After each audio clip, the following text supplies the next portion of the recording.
The former king himself was sleeping on his back under shimmer silk sheets in the centre of a canopied bed large enough to fit 6 humans of average size. Plagueis disabled a bedside panel of security alarms, moved an antique chair to the foot of the bed, and switched on a table lamp that supplied dim yellowish light. Then, sitting down, he roused Veruna from sleep. The old man woke with a start, blinking in response to the light, then propping himself up against a gathering of pillows to scan the room. His eyes widened in thunderstruck surprise when they found Plagueis seated at the edge of the light's reach. "Who Hego Damask, your majesty?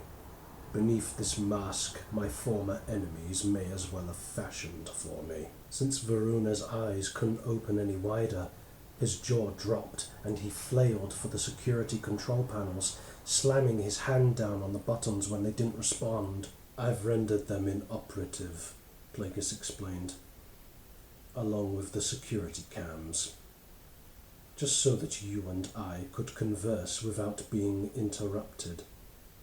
Veruna swallowed and found his voice.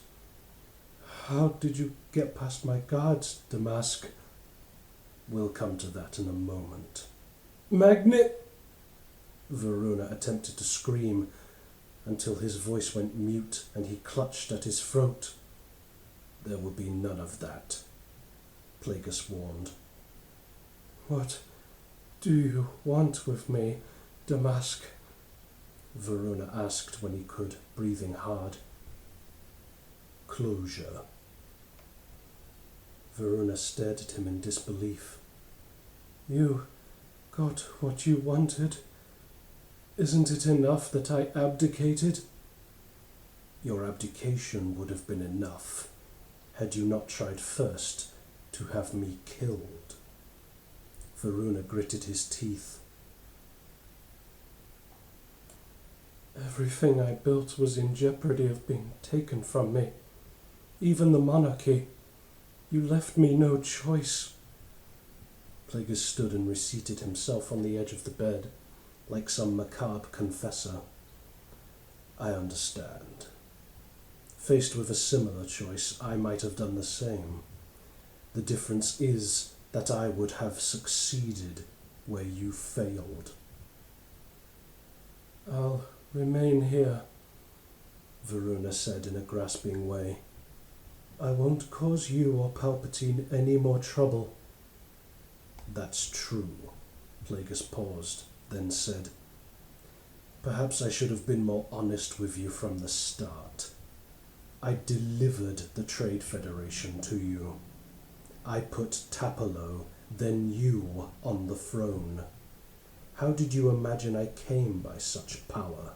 Veruna ran a trembling hand over his thinning hair. "You were born the son of a wealthy Mune, and transformed that wealth into power." Plagueis made a sound of disappointment. "Have you not yet learned that the galaxy isn't moved by credits alone?" Veruna gulped and found his voice. "How did you come by such power, Damask?" he asked in a whisper of genuine interest. "I was shown the way to power by a Bith named Rugus Gnome." "I know the name." "Yes, but his true name was Darth Tenebrous, and he wore the mantle of the Dark Lord of the Sith. I was, at one time, his apprentice." "Sith," Veruna said, as if weakened by the word. "Had you known, would you have allied with me?" Veruna marshalled the strength to shake his head. "Political power is one thing, but what you represent—" Plagueis made his lips a thin line. "I appreciate your honesty, Veruna. Are you beginning to tire of my presence?" "Not of you," Veruna said with eyes half closed. Let me explain what is happening to you, Plagueis said.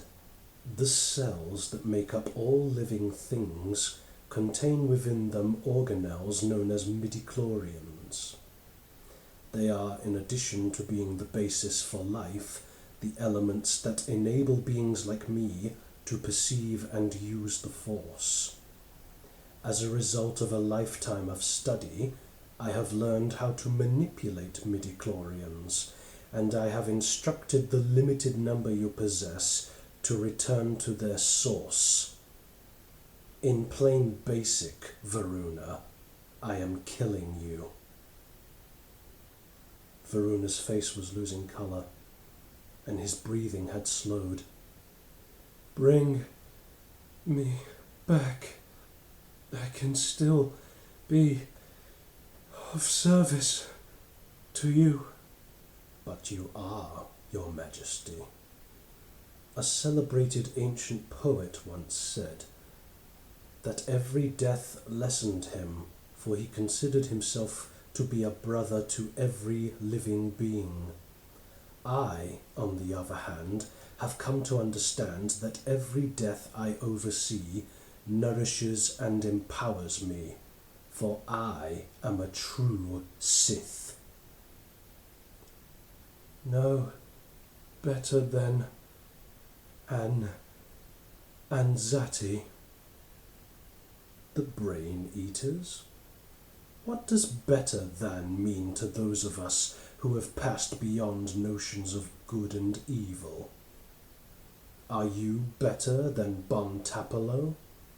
Are you better than Queen Padmé Amidala? I am the only one fit to answer the question. Better are those who do my bidding. Plagueis placed his hand atop Veruna's. I'll remain with you for a while, as you meld with the Force. But at some point, I will have to leave you at the threshold to continue on your own. Don't do this, Damask. Please. I am Darth Plagueis, Veruna, your shepherd. As life left Veruna's body, the path he and Plagueis followed wound deeper into darkness and absence. Then Plagueis stopped, overcome by a sudden sense that he had already seen and travelled this path. Had he? He wondered as Veruna breathed his last. Or had the Force afforded him a glimpse of the future?